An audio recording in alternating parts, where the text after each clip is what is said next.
Ane!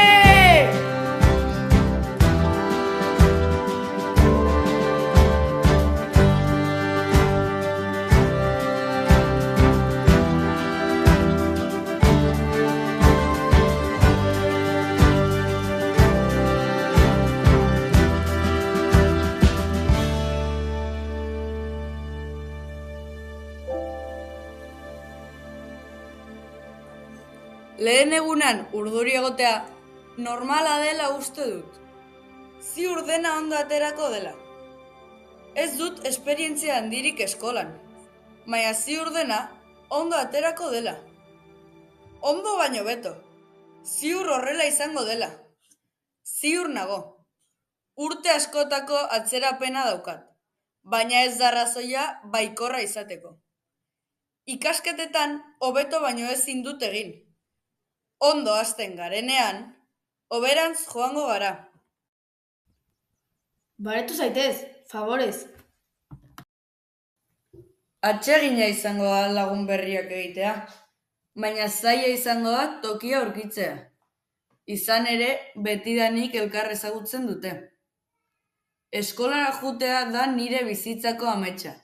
Zer atera liteke gaizki?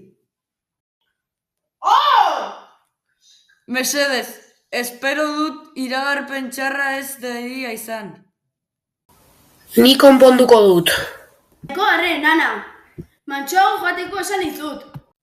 Barkatu, Marilla. Ondo joan beharko zaizu gaur, herria bezain azkarra zara. Ez nau nire azkartasunak urduritzen. Ondo funtzionatzen duela uste dut.